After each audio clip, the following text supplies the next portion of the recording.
We often hear that politics is all about the big stage, the national headlines, right? The massive speeches. But the real work, the true test of democracy and governance, it happens far from all that noise. It happens right here, on the ground. So today, we're going to a place called Wakching in the Mon district of Nagaland. And our purpose isn't to predict who's going to win.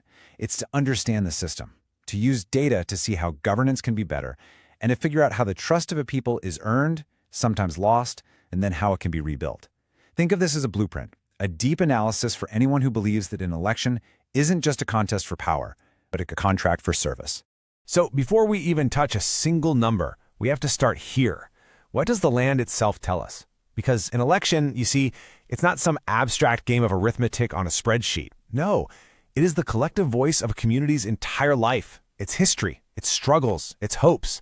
The real answers aren't just in the data. They're literally written in the soil, in the way people make a living, in the cultural memory of a place.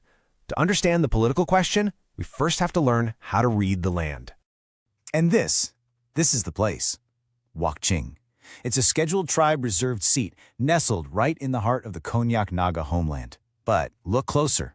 This isn't just some point on a map.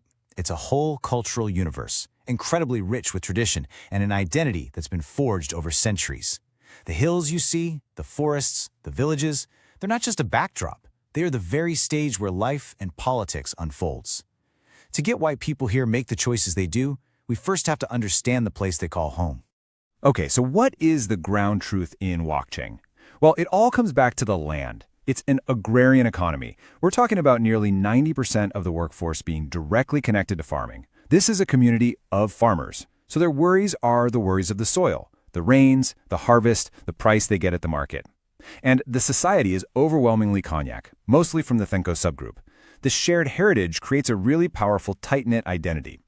Life isn't lived in isolation here. It's lived through the village, the clan, the community, and what that creates is a deeply connected, deeply engaged electorate, where your political identity and your social identity are pretty much one and the same.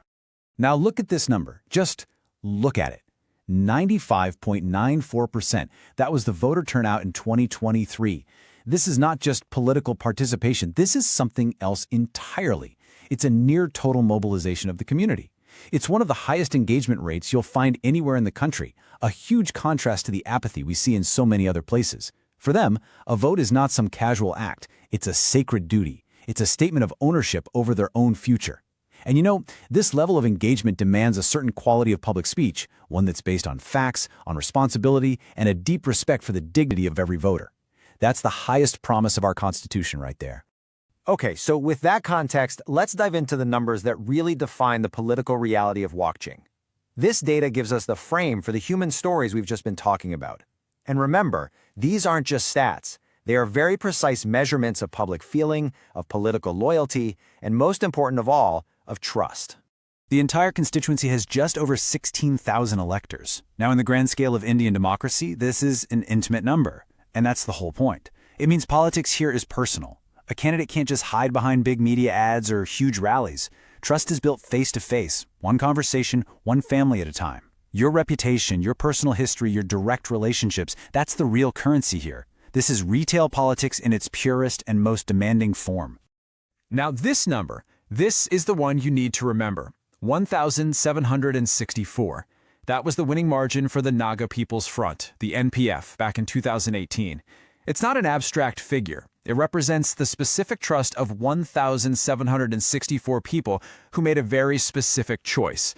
It's the exact measure of the lead they had. To win again, that precise amount of trust, and probably more, has to be understood, respected, and re-earned. The goal is right there, made concrete. Now here's where it gets really interesting. Look at the full picture. In 2018, you see a solid 56% vote share for the NPF. I mean, that's a clear, decisive mandate from the people. But then you fast forward to 2023. What happened? The NPF didn't even field a candidate. They were completely absent from the race. And the result? The NDPP, the Nationalist Democratic Progressive Party, which is part of the ruling alliance at the state and central level, they won with an even bigger share, 58.56%. The ground was left wide open, and that political vacuum was filled, very decisively. So, the crucial question is, why? Why did this happen? And this isn't about pointing fingers at individuals. It's about a really clear-eyed analysis of the system itself. Why would a party with a commanding 56% vote share just walk away from the field?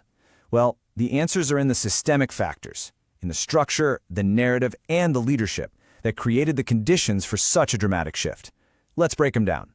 First, there was a leadership vacuum. The respected former MLA, YM Yellow Cognac, passed away. In a society that's so community-focused, losing an elder leader isn't just a political gap, it's a social one. It leaves a void that's very hard to fill. Second, the party machinery just went dormant. By not even contesting, the whole grassroots network, the booth committees, the village volunteers, the local influencers, it was all deactivated. A party without that machinery is a party without its eyes and ears on the ground. Third, the ruling alliance had a powerful narrative. The message of double-engine development, promising a direct pipeline of funds from both the state and the center, that's a very compelling message for any community looking for progress. And finally, you have the simple, undeniable power of incumbency. The ruling alliance controls the state's resources, which gives them a huge structural advantage.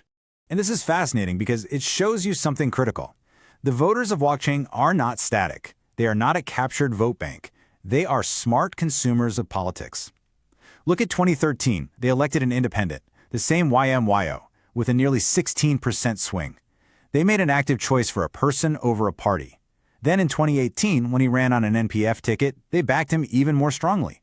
And then in 2023, with the NPF gone, you see a remarkably similar swing of 15.2%, but this time to the NDPP. The lesson is crystal clear. There's a core group of voters here who are not blindly committed to any single flag. Their loyalty isn't inherited. It has to be earned and re-earned in every single election based on who they think will best serve their interests at that specific moment. Which brings us right back to the land, back to the real, everyday concerns of the people. Any political strategy that ignores these basic grievances is hollow. It's just destined to fail. To win the trust of Wakching, you have to first learn to listen to the grievances that are rising up from the soil itself. This is the voice of that 90%, the farming community, and their central demand is for economic dignity. They're not asking for handouts. They want better support for their farms, stable markets where they can sell their produce, and a reliable income that lets them plan for their future. You see, promises have a very short shelf life here. People need to see real, tangible improvements in their lives. And this is the quiet fear in every parent's heart: youth unemployment. The young people of Wakching are its greatest resource, but without local jobs, without opportunities to grow, that resource is at risk of leaving. Families don't want their children forced to migrate to faraway cities for work. They want to build a real future right here, in their own homeland, among their own people. So if you boil it all down, you get these 4 clear pillars of discontent. It starts with survival, agriculture, and jobs. Then it moves to the quality of daily life, basic infrastructure like roads, reliable electricity, and decent health care. And finally, it touches the very soul of the community, their cultural autonomy. There are new proposals for land tax that many see as a potential threat to traditional Naga customs and identity. And these are not 4 separate issues. They are a deeply connected web. Any credible leader has to come with a plan that addresses all 4, showing they get how one affects the other. Okay, so we've diagnosed the landscape, we've looked at the history, we've heard the grievances. What's the path forward? We now move from just analysis to a concrete blueprint, a strategy for governance that is built on the solid foundation of all this data. Let's be really clear-eyed about this. A simple analysis shows the core dynamics. On one hand, the NPF's strengths are undeniable. They have a deep, organic connection to the dominant Cognac tribal base and a proven track record of winning a 56% vote share. That's a powerful foundation.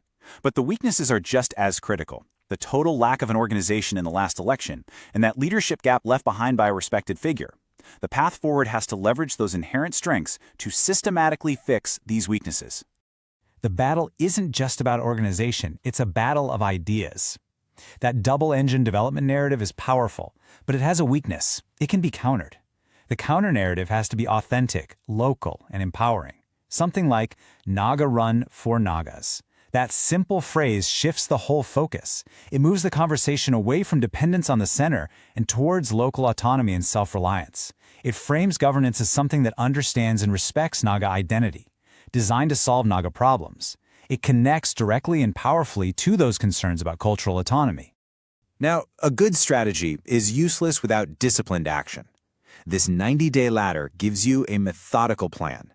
90 days out, the work starts. find the right local leader, and, just as importantly, rebuild that dormant party machinery, village by village, booth by booth. This is where voter information becomes key.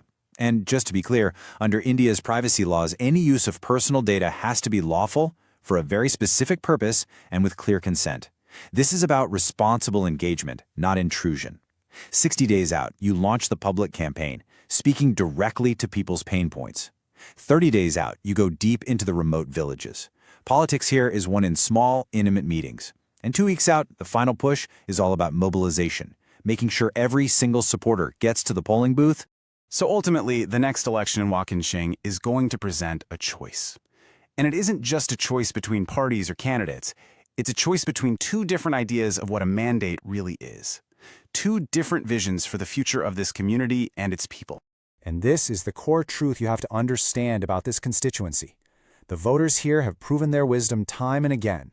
They've shifted their loyalty based on performance, on trust, and on their assessment of who has the best path forward. They are not to be taken for granted.